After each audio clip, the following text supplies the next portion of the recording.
செல்வம் ஆரையப்படுத்த வரேன்.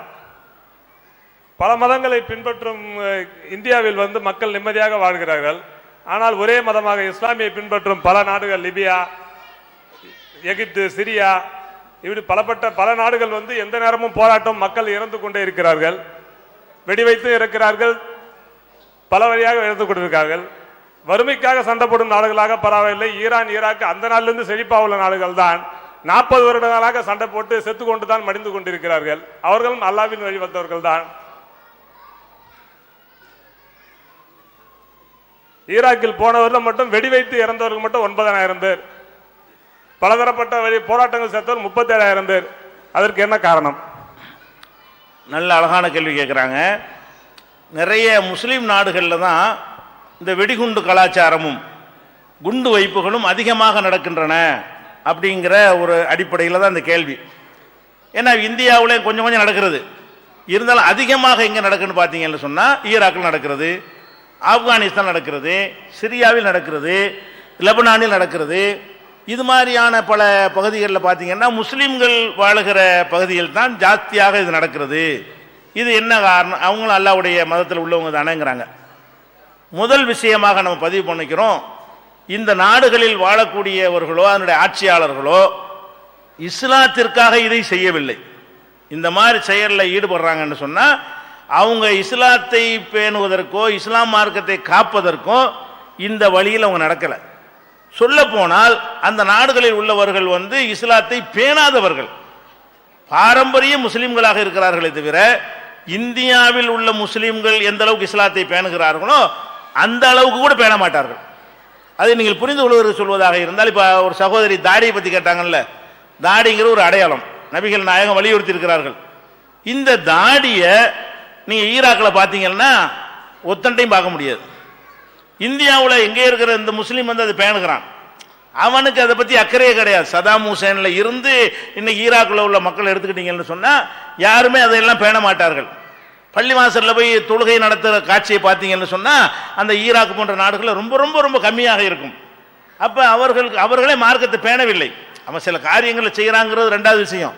முதல் விஷயம் அவன் இஸ்லாத்தை சரியாக பேணி இருப்பானே, அதெல்லாம் செஞ்சிருக்க மாட்டான்.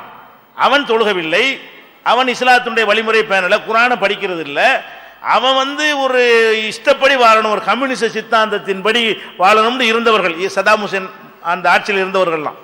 அப்போ அந்த மாதிரியான ஒரு அடிப்படையை ஏற்றுக்கொண்டவர்கள் தான் இதெல்லாம் செஞ்சு கொண்டிருக்கிறார்கள், நீ மனசில் வச்சுக்கணும்.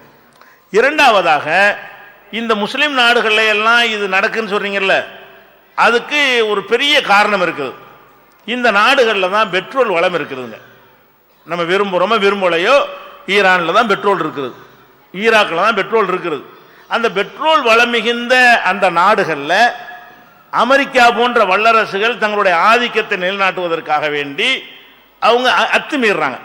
அங்கே உள்ள ஆட்சியாளர் மிரட்டி, சவுதி அரேபியாவில் கூட இன்னைக்கு அங்கே பிரச்சனை இல்லாமல் இருக்கிற காரணம் என்னன்னு கேட்டால், சவுதி அரேபியாவுடைய எண்ணெய் வயல்கள் எல்லாமே அமெரிக்காவுக்கு சொந்தம், அமெரிக்க நிறுவனங்களுக்கு சொந்தம். அவன் போடுற சில்லறை தான் இவனை பணக்காரனாக்கி வைத்திருக்கிறது.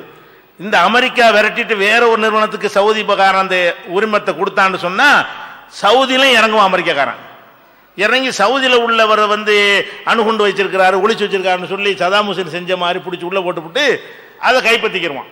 அப்ப இந்த மாதிரியான அடிப்படையில் ஈராக் இதன் மீதெல்லாம் அமெரிக்கா பெட்ரோல் வளத்தை சுரண்டுவதற்காக வேண்டி இந்த சதாம் ஹுசேனை நீ உதாரணத்துக்கு எடுத்துக்கிறேன். அவன்கிட்ட இது ஆயுதம் இருந்துச்சா? கடைசியில் ஒரு 11 குழியிலேருந்து வந்தானே, அவங்ககிட்ட பீரங்கியோ பெரிய பெரிய விமானங்களோ ஒன்றுமே கிடையாது. ஒன்றும் இல்லாத பூதாகரமாக்கி ரசாயனம் கொண்டு வச்சிருக்கிறான், அது வச்சிருக்கிறான், இது வச்சிருக்கான்னு சொல்லி உலகத்தை ஏமாத்தினாங்க. போய் இறங்குனாங்க, அந்த நாட்டில் படையிறக்கி அவன் ஆட்சியை பிடிச்சான். வேணுங்கிற அளவுக்கு பெட்ரோலை எல்லாம் அவனுக்கு சொந்தமாக்கி கொண்டு வெளியே பேருக்கு ஒரு டம்மி ஆட்சி வச்சுட்டு போயிருக்கிறான். அப்போ இந்த மாதிரியான ஒரு சுரண்டல் அடிப்படையில் முஸ்லீம் நாடுகள் மீது அமெரிக்காவும், ரஷ்யா வல்லரசாக இருக்கும்போது ரஷ்யாவும் ஆதிக்கம் செலுத்தி என்ன செஞ்சாங்க, அந்த பொருளாதாரத்தை வளத்தை சுரண்டுவதற்காக இறங்கினாங்க. அப்போ என்ன பண்ணுறாங்க, அந்த நாட்டில் உள்ளவன் நம்ம நாட்டை இன்னொருத்தன் சுரண்டுவதா என்பதற்காக வேண்டி ஆயுதம் தூக்குறான். இஸ்லாத்திற்காக இல்லை, நல்லா விளங்கிக்கணும். இஸ்லாமிய மார்க்கத்திற்காக அவன் தூக்கலை. ஈராக்கில் அவன் ஆயுதத்தை தூக்குகிறான் என்று சொன்னால் அது வசூல் பண்ணுவதற்காக ஜிஹாத் என்ற வார்த்தை அவன் சொல்லி கொண்டாலும், இஸ்லாமிய சாயத்தை பூசி கொண்டாலும் அவன் இஸ்லாத்திற்காக அதை செய்யவில்லை. இஸ்லாத்தினுடைய எந்த கடமையும் அவன் நிறைவேற்றுறது கிடையாது. அவன் எதுக்கு செய்யறான்? அமெரிக்காக்காரன் எங்களை ஆள்வதா, அமெரிக்காவுடைய அடிமை எங்களை ஆள்வதா என்பதற்காக வேண்டி அமெரிக்காவையும் தாக்குறான். அமெரிக்காவுக்கு அடிமை வேலை பார்க்கிற ஈராக்கு போலீஸையும் இராணுவத்தையும் தாக்குறான். அதற்காகத்தான் அங்கு குண்டு வெடிப்புகள் நடத்தி கொண்டிருக்கிறான். பொதுமக்களையும் சாவடிக்கிறான். பொதுமக்களை சாவடிப்பது இஸ்லாத்தில் உள்ளதா? இல்லை. மார்க்கெட்டில் கொண்டு வைக்கிறான், சந்தையில் கொண்டு வைக்கிறான். இவன் செய்கிற காரியங்கள் எல்லாமே இஸ்லாம் தடுத்திருக்கிற காரியங்கள்.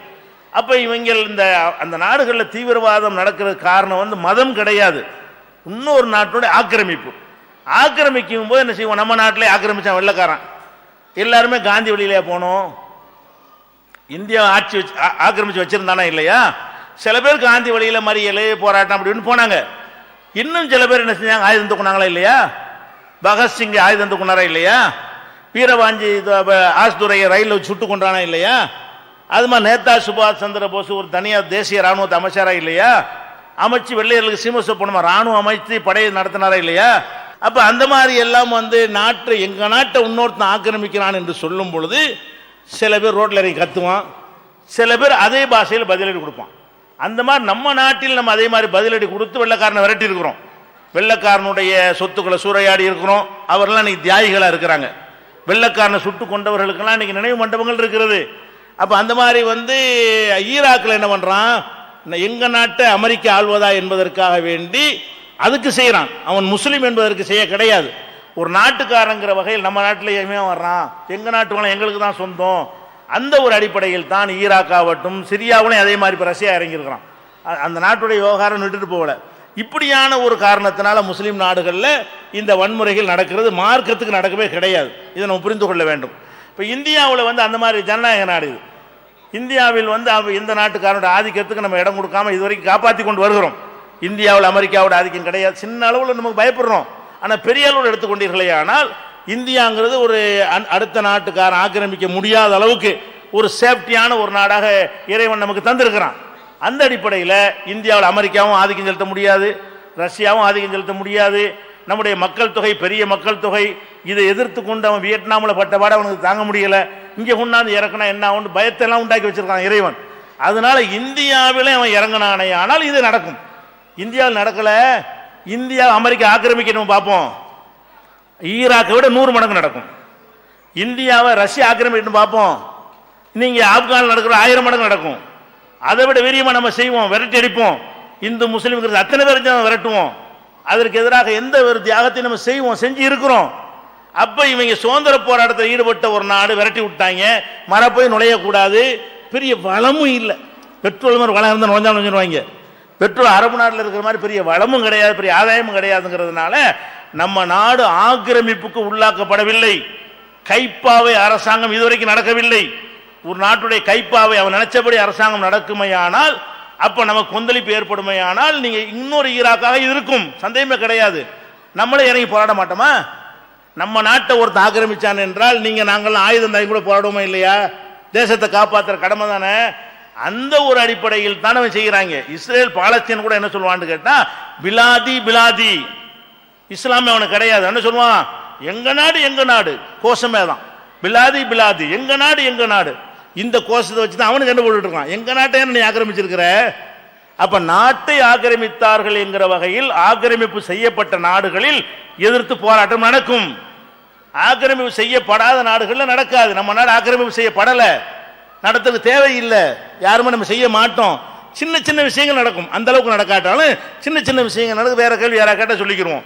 ஆனா இந்தியாவுக்கு மற்றதுக்கு வித்தியாசம் என்னன்னு கேட்டா நம்ம நாட்டில் அந்நிய சக்திகள் நேரடியாக ஆக்கிரமிப்பு இறங்கல. அதனால மக்கள்கிட்ட அந்த மாதிரி கொந்தளிப்பு ஏற்படலை. அங்க இறங்கி இருக்கான், கொந்தளிப்பு ஏற்பட்டிருக்கு.